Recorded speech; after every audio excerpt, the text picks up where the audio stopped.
tentang akhir zaman, saya percaya sangat banyak kita sudah mendengar dari begitu banyak versi, banyak pengkhotbah tentang akhir zaman itu.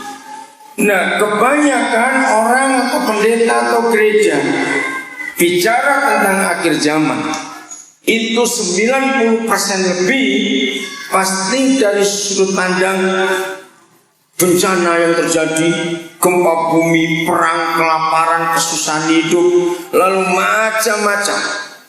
90% lebih gereja mendengar khotbah akhir zaman selalu arahnya menakutkan. Awas ada antikris. Tidak salah, semuanya itu benar. Semua kita ditakut-takuti. Jadi 90% lebih kalau gereja mendengar kata akhir zaman, maka arah pikirannya, konotasinya itu pasti kepada hal-hal yang menakutkan. Ada bencana, ada antikris, ada penyakit, ada perang, ada ini. Lagi sekali, itu betul karena Alkitab mengajar. Tetapi kalau kita berbicara akhir zaman hanya menitik beratkan ke satu itu saja, maka itu jadi salah. Sebab Alkitab menuliskan lengkap tentang akhir zaman itu. Nah, saya akan berusaha untuk mengungkap bagian Alkitab yang jarang gereja sampaikan kalau bicara akhir zaman. Dan ini hal-hal yang indah akhir zaman itu.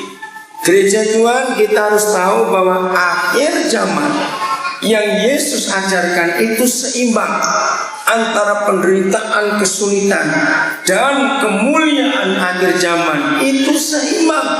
Jadi kita tidak boleh berat sebelah saja. Baik, kata akhir zaman, ya ibu bapak boleh catat.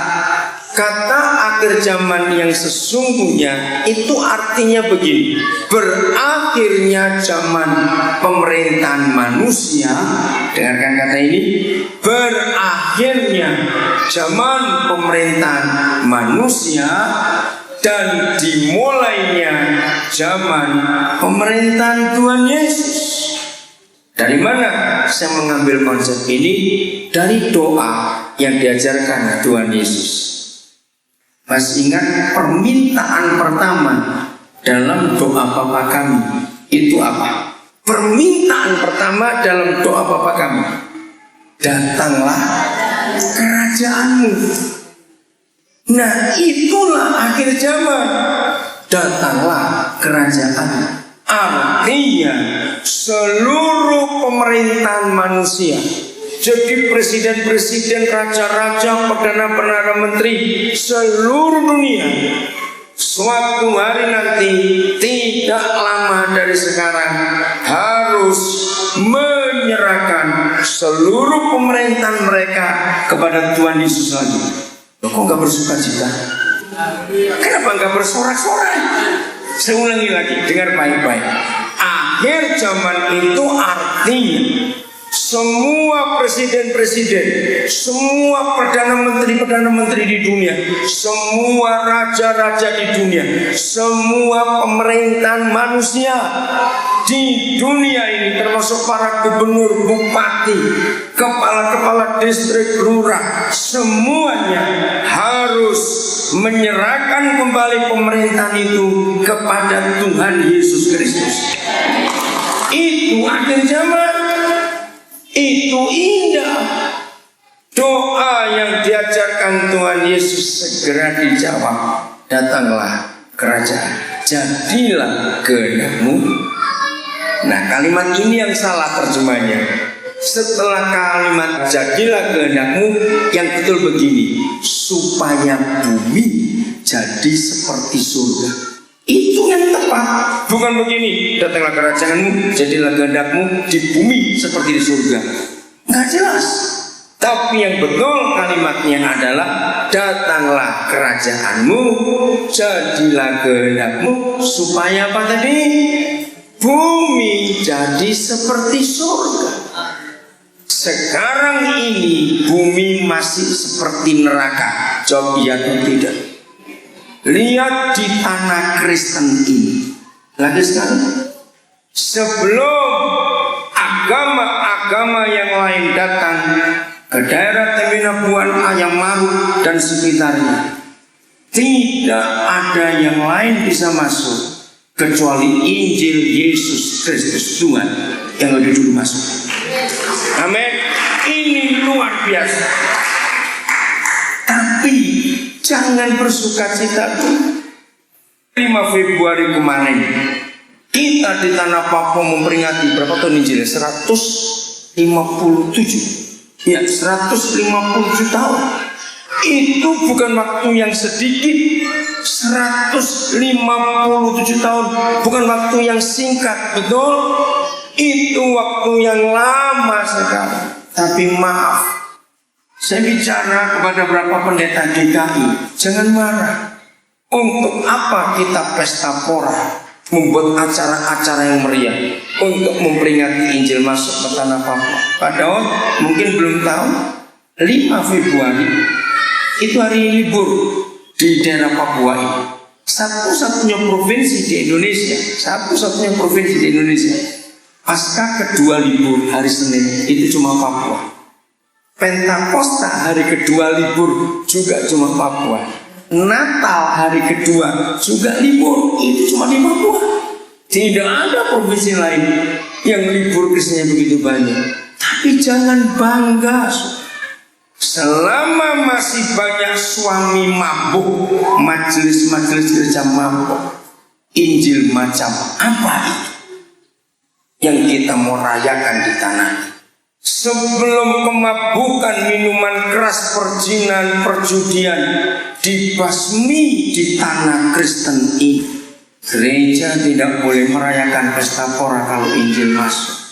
Karena faktanya setan lebih menang daripada Injil di tanah ini. Jawab iya atau tidak. Selama istri-istri masih menderita karena suami suka pukul istri, selama anak-anak Papua tidak bisa sekolah dengan baik karena bapaknya tidak mau bayar uang sekolah, tapi dipakai untuk mabuk dan judi, maka Injil masih kalah di tanah ini. Setan yang lebih menang. Dengarkan ini. Kalau ada pedagang-pedagang Kristen yang jual minuman keras, celakalah dan terkutuklah kamu dalam nama Yesus. Tolong bakar toko-toko orang Kristen yang jual minuman keras. Mereka bajingan di tanah ini yang merusak. Setuju saya ngomong ini? Cepat bakar sekarang juga. FPI aja bakar semuanya boleh. Kristen harusnya juga boleh. Kalau itu untuk merusak daerah ini. Dengarkan. Jadi bumi sampai hari ini masih seperti neraka. Ketika begitu banyak anak-anak SMA hamil di luar nikah, begitu banyak anak-anak SMA terpaksa kawin masih muda karena seks bebas, maka bumi masih seperti neraka, belum jadi seperti surga. Jadi tugas kita untuk menyatakan akhir zaman itu gak cuma khotbah, tapi masyarakat hidupnya harus ada di surga, bukan di neraka seperti sekarang. Ketika angka perceraian orang-orang Kristen masih tinggi jumlahnya, berarti para pendeta salah melayani. Selama orang-orang Kristen terikat dengan macam-macam kejahatan, berarti kita para gembala bodoh. Kita tidak menyampaikan kebenaran yang memerdekakan orang. Ingat Tuhan Yesus berkata, apabila kebenaran itu datang kepadamu, maka kebenaran itu yang memerdekakan kamu. Masih ingat firman itu para pendeta? Dengar. Percuma di tanah Papua, uang Pemda habis untuk sumbangan gedung-gedung gereja yang megah, percuma kalau isinya pemabuk semua di dalam gedung-gedung yang megah itu. Setuju saya bicara ini? Yang perlu dibangun bukan gedungnya, orangnya. Jangan bangga para pendeta dengan semua aktivitas kegerejaan kita. Kalau masyarakat masih kacau balau seperti ini, berarti kita para pendeta yang salah khotbah. Selama suami istri di rumah tangganya tidak bisa menghadirkan dan menciptakan surga, berarti pendeta salah semua. Ketika di rumah papa mama berkelahi, anak-anak lari ke terminal, anak-anak cari iPhone, anak-anak ada di pelabuhan karena mereka takut pulang ke rumah. Sebab ada 2 harimau galak yang rajin berkelahi. Ngerti kata-kata ini? Akhir zaman itu berbicara, datanglah kerajaanmu, jadilah kehendakmu, supaya bumi jadi seperti surga.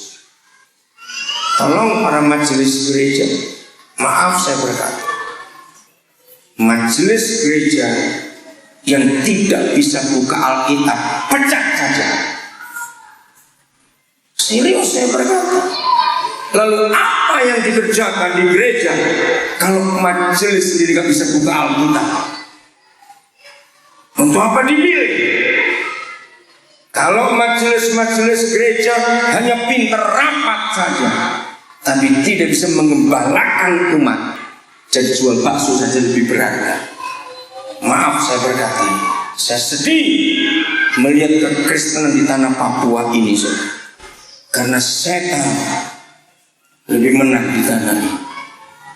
Selama penghuni-penghuni lembaga-lembaga pemasyarakatan masih bernama Markus, Petrus, Yakobus, berarti gereja gagal.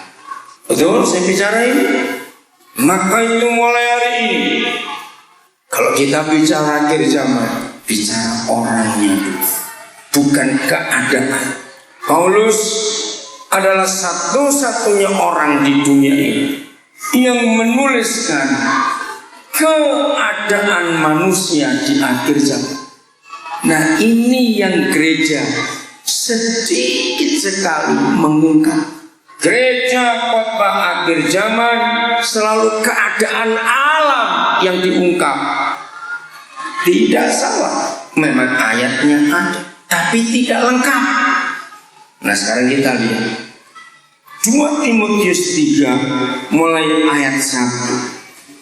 Jadi tolong rekan-rekan pendeta, gembala-gembala, pengkhotbah-pengkhotbah, kalau kita bicara akhir zaman, bicarakan orangnya dulu, bukan keadaan alamnya dulu. Termasuk guru-guru sekolah teologi, perhatikan. Jangan khotbah akhir zaman cuma nakut-nakutin orang. Walaupun memang mengerikan akhir zaman, tapi ada bagian yang indah yang kita harus tahu, yaitu kemuliaan. Karena datanglah kerajaanmu. Saudara, judulnya apa Alkitab saudara? 2 Timotius 3. Ayo baca 1, 2, 3. Nah, itu yang gak pernah dikhotbahkan, keadaan manusia pada akhir zaman. Jangan khotbah akhir zaman hanya gunung meletus, gempa bumi, perang, kelaparan. Memang ada ayatnya, tapi gak imbang. Nah, sekarang kita lihat orangnya. Terjadi apa pada akhir zaman itu?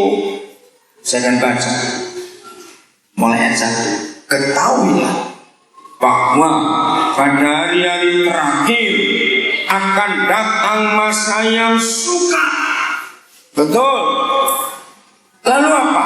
Ini manusianya. Manusia akan bagaimana? Nah, mencintai dirinya sendiri, egois, tidak peduli orang lain. Pokoknya aku kaya. Maaf, 90% lebih pejabat-pejabat Kristen di tanah Papua menggenapi ayat 2 Timotius 3 ini. Cinta dirinya sendiri. Lihat 2 kabupaten, 1 kabupaten Puncak. Sudah berapa bulan ini pemilu kadanya gagal dan perang terus sampai hari ini. Yang kedua, minggu lalu saya ada di Kabupaten Intan Jaya waktu perang Tolikara itu meletus minggu yang lalu. Saya lagi dengan anak-anak di asrama, tahu ribut, tentara, polisi, ke lapangan semua. Saya tanya, ada apa? Tolikara ribut, minta bantuan dari Kabupaten Baru. Sampai hari ini berita kemarin saya dengar sudah 8 orang yang jadi korban mati hanya gara-gara pemilihan bupati. Mengerikan. Saya minta kepada beberapa orang, kalau begini terus pemilu kada di Papua, lebih baik kembali seperti zaman Pak Harto dulu, biar anggota DPR yang milih. Karena perang terus seperti ini. Mengapa? Nah, ini ayatnya. Karena manusia mencintai dirinya sendiri. Jadi bupati karena cinta diri sendiri, tidak cinta rakyat. Maka itu perang. Dan yang kedua ini ngeri. Setelah itu dan menjadi apa? Hamba uang. Maaf, jangan tersinggung saya ngomong. Saya tidak tahu ini. Pilkada baru-baru ini Sorong Selatan itu berapa miliar lagi yang sudah habis. Siapa yang dapat untung? Pengusaha-pengusaha, percetakan, sablon dapat untung banyak, rakyat tetap menderita. Inilah manusia akhir zaman. Walaupun mereka itu Kristen semua. Saya tinggal di Nabire. Hari-hari ini lagi sibuk. Beberapa masyarakat memaksa untuk adanya provinsi Papua Tengah. Dan yang lebih hebat lagi, semua promotornya itu pendeta. Semua. Ada 6 pendeta yang jadi promotor untuk mengegulkan provinsi Papua Tengah. Saya sedih. Untuk apa ini para pendeta sibuk-sibuk buat provinsi baru kalau tidak karena cinta uang? Saya mungkin satu-satunya pendeta di tanah Papua yang bukan orang Papua tapi menentang pemekaran wilayah. Saya menentang keras pemekaran wilayah. Sebab yang menderita itu pasti rakyat. Makin dimekarkan wilayah-wilayah di Papua, uang, semuanya uang, semuanya uang. Betul, proyek. Contohnya Kabupaten Intan Jaya, itu pemekaran baru. Sudah setahun jadi kabupaten, belum ada bupati. Baru akan pemilu nanti bulan Maret ini. Tapi gedung-gedung pemerintah sudah dibangun. Beras di Sugapa. Ini minggu lalu saya ke sana.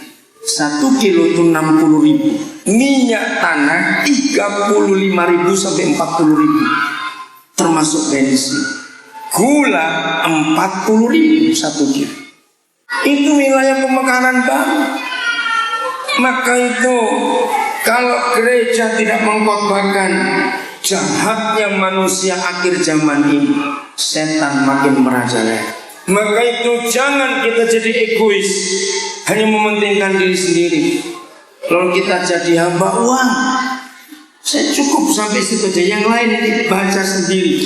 Bagaimana kondisi manusia akhir zaman ini, saudara? Menyedihkan sekali. Semuanya uang, semuanya uang.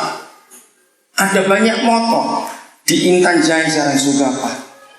Itu kalau ban picang nggak ditambal, langsung dibuang. Sebab untuk tambal ban 1 bocor itu 50.000. Ojek 1 hari mereka bisa dapat 10 juta. Tukang ojek di sana. Karena jalan dari kampung yang kira-kira 1,5 jam itu 300.000, pulang pergi 600.000. Saya bilang ini hidup bagaimana? Lalu untuk apa ada pemerintah baru, kabupaten baru, kalau rakyat tetap menderita seperti itu? Karena itu aneh sekali tanah Papua ini. Itu sebabnya ayo gereja yang tampil sekarang untuk menyatakan kebenaran ini. Amin. Jadi akhir zaman itu berakhirnya pemerintahan manusia, dimulainya pemerintahan surga. Nah sekarang saya tanya kepada saudara, kira-kira kalau kerajaan surga yang rajanya adalah Yesus Kristus Tuhan, kalau memerintah di bumi, karena semua pemerintahan manusia berakhir, kira-kira bumi ini damai tidak? Nah itu yang dicari. Jadi bicara akhir zaman, kita harus bicara soal persiapan pemerintahan zaman baru. Yesus akan memerintah dan dia mengajak gereja yang benar memerintah di bumi. Amin. Oke, saya bacakan dulu beberapa ayatnya. Wahyu pasal yang kelima. Wahyu pasal yang kelima, ayat yang ke-10. Ada terjemahan yang salah, nanti saudara boleh lihat bahasa-bahasa yang lain. Dan engkau, Yesus Kristus anak domba itu, telah membuat gereja, saya langsung ganti kata mereka adalah gereja, menjadi raja-raja, bukan menjadi suatu kerajaan. Ini salah. Saya ulangi, Wahyu 5:10, dan engkau Yesus anak domba itu telah membuat kita gerejanya di bumi ini menjadi raja-raja dan menjadi imam-imam bagi Tuhan kita. Lalu dan mereka di sini siapa? Siapa mereka di ayat ini? Nggak usah ragu-ragu. Siapa mereka di ayat ini? Kenapa ragu-ragu? Siapa mereka di ayat 10 ini? Kita. Baca sama-sama. Saudara dan saya, 1, 2, 3 akan, ayo baca. Akan apa? Memerintah sebagai apa? Raja di mana? Di bumi. Ini akhir zaman. Yesus mengajak gerejanya untuk memerintah di bumi. Loh, kenapa tidak sukacita? Loh, amin. Ini lebih dari jadi bupati, lebih daripada gubernur. Karena kita jadi raja-raja di bumi. Dia mengajak kita memerintah. Mundur. Wahyu 3 ayat 21.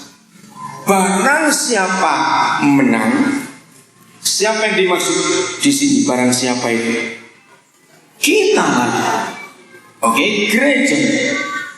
Ia akan diapakan? Akan diapakan? Didudukkan oleh Tuhan Yesus bersama-sama dengan aku di mana? Nah, apa bedanya duduk di kursi dan duduk di takhta? Ayo cepat, bedanya. Kalau duduk di kursi itu orang capek duduk. Kalau duduk di takhta berarti dia memerintah. Ini akhir zaman. Gereja dipersiapkan untuk memerintah. Saya ulangi lagi. Barang siapa menang, ia akan kududukkan bersama-sama dengan aku di atas takhtaku, sebagaimana aku pun telah menang dan duduk bersama-sama dengan Bapakku di atas takhta. Jadi akhir zaman itu indah, saudara. Karena semua kita yang menang atas semua godaan dosa, atas semua jerat dosa, maka kita akan memerintah bersama Yesus. Itu sungguh-sungguh luar biasa. Wahyu pasal 11 ayat yang ke-15. Apalagi tema saudara menarik. Ketika Ibu Gembala memberitahu saya tema ini, masa depan dunia dipandang, dilihat dari sudut pandang Alkitab. Saya suka sekali kalimat itu. Karena Alkitab satu-satunya buku yang bisa melihat dunia akan datang dengan jelas. Tidak ada buku lain di dunia selain Alkitab yang menjelaskan bagaimana keadaan akhir zaman.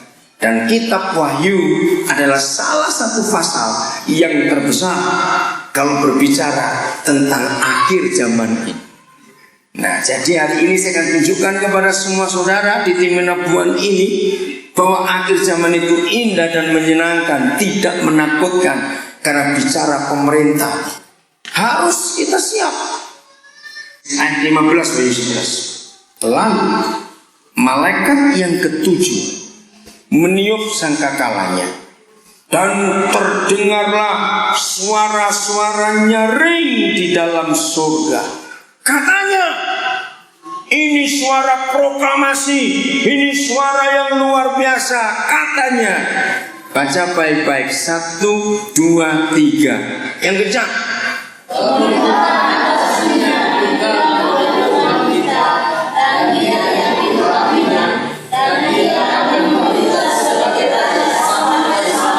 Tepuk tangan saudara, ini luar biasa.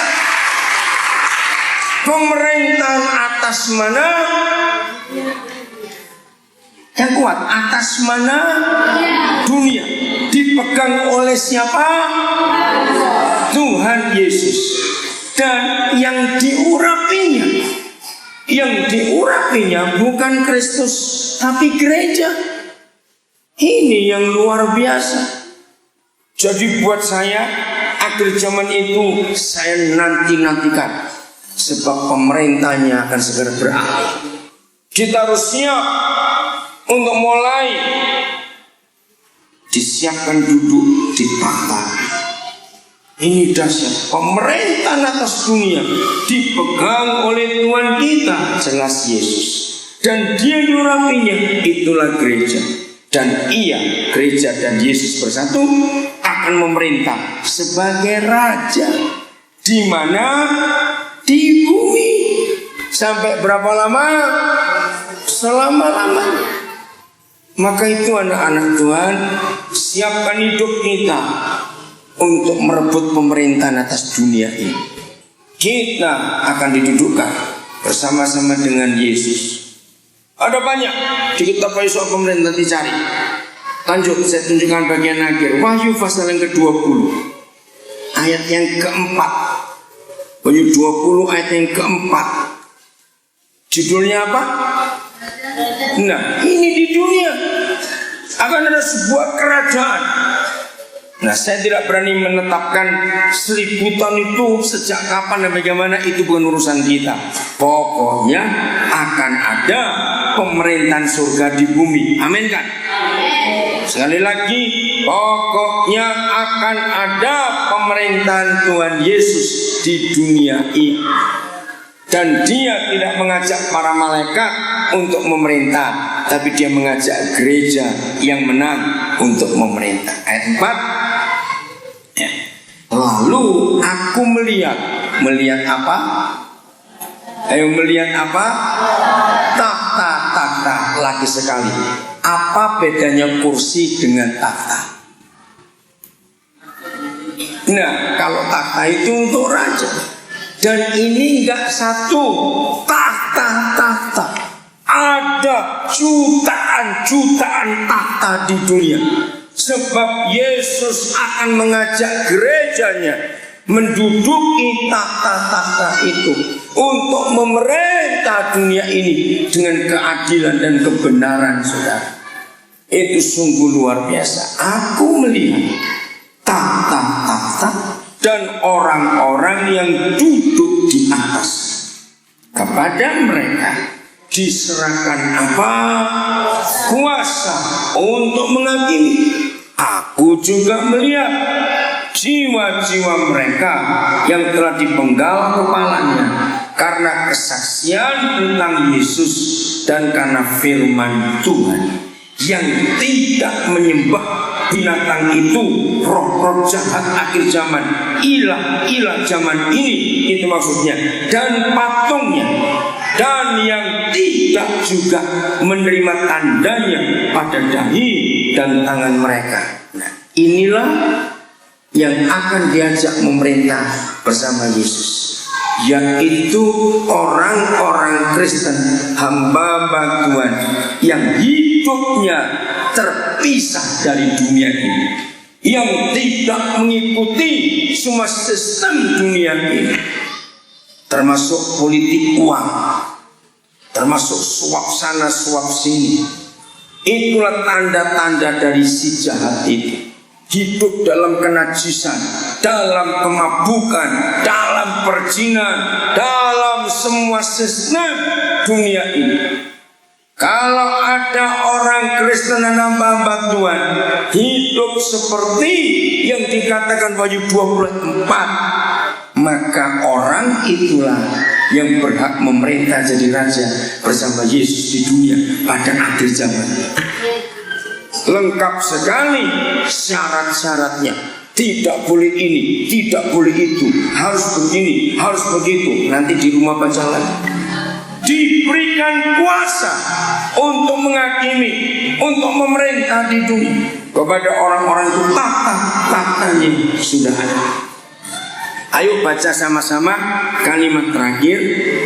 Dan memerintah itu ya.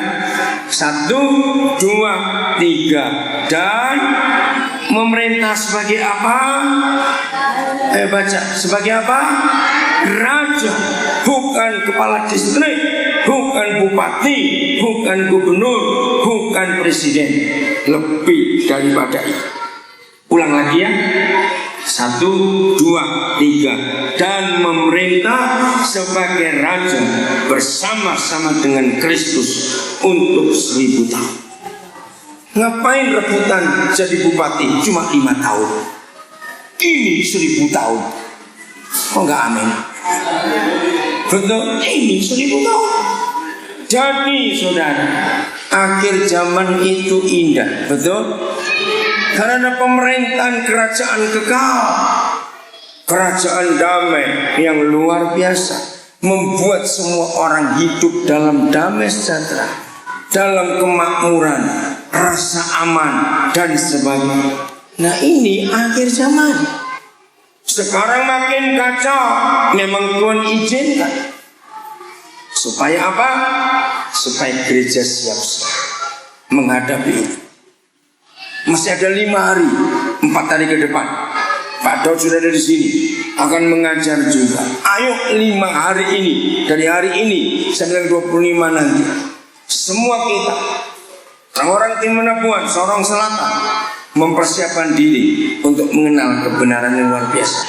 Seminar paginya berapa hari? 3 hari juga. Jadi Rabu, Kamis, Jumat itu seminar pagi. Ayo ikut. Betul lah. 4 hari? 4. Jadi besok ada apa? Rabu ya.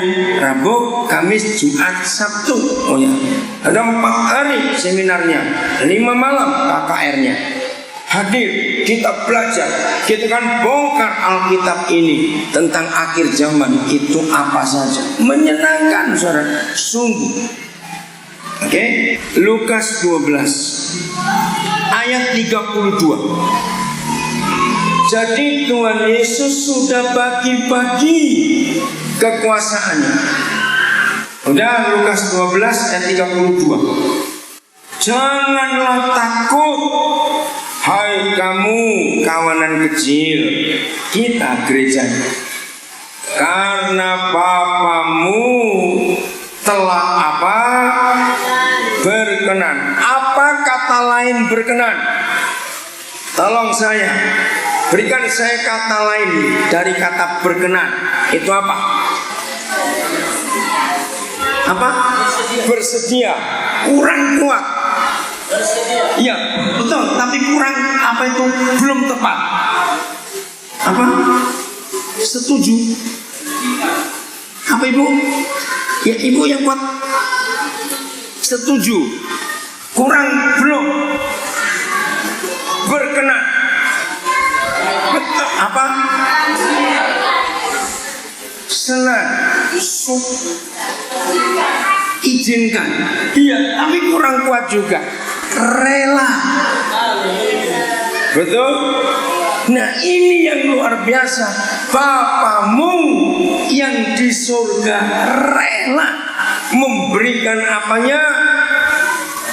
Ayo, memberikan apanya? Ini luar biasa. Saya mau tanya begini kepada saudara. Sedekat-dekatnya saudara dengan gubernur Abraham atau Ruri, dekat sekali misal.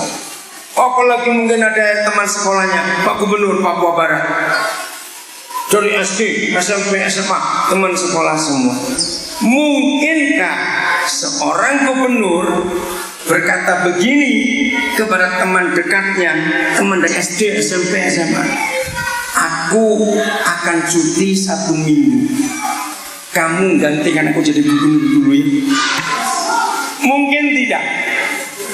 Walaupun itu teman dekat, jawab mungkin tidak. Presiden, lebih lagi tidak mungkin. Tapi ayat ini luar biasa. Bapakmu rela, berani, dengan sukacita, setuju, bersedia, bukan meminjamkan, tapi apa? Memberikan kerajaan itu kepada kita. Ini akhir zaman. Jadi gereja harus siap sedemikian rupa untuk mempersiapkan pemerintahan yang akan datang di dunia ini, saudara. Tidak ada kitab suci agama apa saja di dunia. Dengarkan lagi sekali. Tidak ada kitab suci agama apa saja di dunia yang Tuhan mereka memberikan janji seperti itu. Tidak ada, hanya Tuhan Yesus. Maka itu jangan main-main menghadapi akhir zaman ini lalu hidup seenaknya saja, hidup dalam dosa. Maka itu saya ulangi lagi, sebelum kemabukan perjudian, seks bebas di tanah Papua ini bisa diberantas, maka Injil belum menang di tanah ini. Sebelum berhenti suami-suami menyiksa istrinya, maka tidak layak suami-suami yang kejam suka menyiksa istrinya itu untuk layak memerintah bersama Yesus. Enggak. Dengarkan, kita tidak bertobat, mengerikan sekali. Lukas 22 ayat 29. Jadi semua kita pulang nanti siapkan hidup konsep berubah. Ngomong kepada diri sendiri, aku calon raja di dunia ini. Amin. Aku calon pemerintah di dunia ini bersama dengan Yesus. Semua kita. Jadi kalau Lukas 12, Tuhan Yesus sampaikan ketika dia awal-awal melayani di bumi. Tapi Lukas 22 itu menjelang akhir pelayanannya sebelum dia naik ke surga. Ternyata beda yang diberikan. Dan aku, Yesus, menentukan apa? Hak-hak apa? Kerajaan. Gereja Tuhan, dengarkan. Maka itu jangan jadi Kristen yang loyo-loyo. Setuju? Amin. Jangan jadi Kristen yang rajin berbuat dosa. Sebab Yesus menentukan hak-hak kerajaan. Kalau Lukas 12, Bapa di surga rela memberikan kerajaannya kepada kita. Tapi di Lukas 22 sekarang hak-hak kerajaan itu yang diberikan kepada kita. Ini kriterianya, ini bentuk hak-haknya, dahsyat sekali. Sama, baca sama apa? Ayo, ayat 29. Sama, ya yang kuat, baca 1, 2, 3. Sama seperti Bapakku menentukannya bagiku. Coba pelan-pelan. Tolong beri saya satu kalimat. Kalau Lukas 22 ayat 29 terjadi dalam hidup kita, berarti otoritas kuasa yang kita terima itu seperti otoritas dan kuasanya siapa? Tuhan Yesus. Betul? Ini gak main-main, saudara. Saya kagum sekali. Saya tanya begini, kita ini orang jahat atau orang baik? Jawab, kita ini orang jahat atau orang baik-baik? Jahat. Tuhan tahu gak kita ini jahat? Nah saya tanya ini, dia tahu tidak kita jahat? Mengapa dia berani memberikan hak-hak kerajaannya kepada kita? Itu yang saya heran. Maka itu orang-orang Kristen hiduplah kudus dan benar. Katakan amin. Sebab kita dipercaya kekuasaan yang luar biasa. Coba saya beri ilustrasi ya. Saya beri ilustrasi. Seandainya ada di antara kita punya tetangga mantan maling. Nah dia sudah tidak mencuri 15 tahun lebih. Dulu pencuri. Pertanyaannya, kalau saudara punya uang 10 juta rupiah, kira-kira berani nggak nitipkan ke dia? Yang mantan maling ini tadi, coba jawab. Loh, malingnya sudah dulu loh, sekarang tidak. Ayo, kan dulu maling. Itu 15 tahun yang lalu dia maling. Selama 15 tahun dia nggak pernah maling lagi. Jujur, berani? Saya turunkan 5 juta lah, 5 juta. Berani tidak? Saya turun lagi 2 juta, ada 2 juta. Ngerti nggak ilustrasi ini? Nah itu yang saya heran. Bukankah kita juga mantan maling semua? Jawabnya atau tidak? Tapi Bapa di surga rela memberikan kerajaannya kepada mantan maling ini. Dia tidak takut untuk kita salah gunakan, kita selewengkan otoritas ini. Itu yang saya heran. Maka itu saya tanya lagi, menurut ayat-ayat yang kita sudah baca, kalau begitu akhir zaman itu menyenangkan atau tidak? Sangat menyenangkan. Karena bicara pemerintahan di dunia ini, maka itu siapkan diri, amin, untuk jadi calon raja yang bijaksana, penuh hikmat dan hidup dalam kekudusan dan kebenaran. Jangan kita terus berbuat dosa setelah dia menebus kita dengan darahnya yang mahal itu. Hiduplah dalam kebenaran yang mutlak, karena kita akan memerintah bersama-sama dengan dia. Ini yang sangat mengagumkan. Hak-hak kerajaan dia berikan kepada kita. Berapa ayat lagi kita makin kuat dalam pengertian ini, karena Yesus Tuhan akan membawa kita dalam kemuliaan yang luar biasa. 1 Korintus pasal 6. Inilah akhir zaman. 1 Korintus pasal yang ke-6 mulai ayat 1. Apakah ada seorang di antara kamu yang jika berselisih dengan orang lain berani mencari keadilan pada orang-orang yang tidak benar dan bukan pada orang-orang kudus? Atau tidak tahukah kamu bahwa orang-orang kudus? Siapa orang-orang kudus itu? Ayo, siapa orang-orang kudus itu? Kita. Jangan takut, berani berkata itu. Saya ulangi lagi, siapa orang-orang kudus itu? Kita. Baca baik-baik ayat 2. Bahwa orang-orang kudus akan apa? Kalau gereja ditetapkan untuk menghakimi dunia, berarti kita ini dalam posisi sebagai apa? Raja, sebagai pemerintah. Ini akhir zaman, belum selesai. Dan jika penghakiman dunia berada dalam tangan kamu, gereja, tidakkah kamu sanggup untuk mengurus perkara-perkara yang tidak berarti? Ayat 3 lebih hebat lagi. Tidak tahukah kamu siapa kamu itu? Kita. Bahwa kita apa?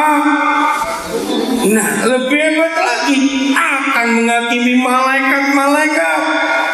Termasuk iblis pun akan kita hakimi pada akhir zaman ini, karena mereka malaikat yang jahat. Nah, gereja Tuhan Inilah akhir zaman. Nah, kalau kita melihat akhir zaman dari sudut pandang Alkitab, betapa luar biasa dunia ini nanti di dalam tangan gereja yang benar. Jadi mulai hari ini kita harus mempersiapkan diri dengan sebaik-baiknya, karena penghakiman dunia di tangan gereja. Nggak main-main janji Tuhan yang seperti ini. Jadi apalagi perkara-perkara biasa dalam hidup sehari-hari. Artinya semua masalah hidup kita sehari-hari itu latihan untuk jadi pemerintah. Amin. Jadi setiap ada masalah, setiap ada persoalan, itu kita dilatih oleh Roh Kudus untuk jadi pemerintah nanti. Maka itu kalau ada masalah-masalah di antara kita jangan mau kalah. Amin. Jangan balas. Ayo kita lawan orang itu. Ayo kita bawa pengadilan. Gak usah. Kita belajar untuk menyelesaikannya sendiri. Sebab itu latihan jadi raja nanti. Maka itu ayat 7 bagus. Ayat 7 ya di pasal 6 ini. Lihat ini ayat 7. Adanya saja apa? Perkara yang bagaimana? Di antara kamu yang seorang terhadap yang lain. Nah, perhatikan baik-baik. Kalimat adanya saja perkara di antara kamu itu kira-kira perkara besar atau perkara kecil? Kalimat adanya saja perkara di antara kamu itu kecil atau besar? Kecil. Itu kalau ada sudah merupakan apa? Telah merupakan apa? Nah, kita kalah. Jadi kalau kita bertengkar, kita ribut sesama orang Kristen, kita kalah. Mengapa kalah? Sebab kita sedang dilatih untuk menjadi seorang pemerintah, seorang raja yang harus bisa menyelesaikan masalah. Betul? Nah, kalau selama kita hidup sekarang ini sedang dilatih oleh Tuhan untuk duduk di pemerintah, maka itu kenapa ada STPDN? Tahu singkatannya? Ayo apa? STPDN singkatan apa? Karena calon kepala distrik, bupati tidak bisa memerintah kalau nggak masuk ke situ. Kenapa? Di situ dilatih. Nah, STPDN kita itu di dunia ini diizinkan perkara satu dengan yang lain di antara kita. Jangan diteruskan. Itu merupakan kegagalan. Maka itu surga memberi kita dua rumus. Tetap di ayat 7. Rumusnya sangat tidak enak. Siapa aja? Lihat rumusnya. Supaya kita lulus jadi calon raja, calon pemerintah. Lihat ayat 7. 1. Mengapa? Baca baik-baik. Ayo 1, 2, 3. Mengapa kamu tidak? Ayo ulang, baca ya 1, 2, 3. Mengapa?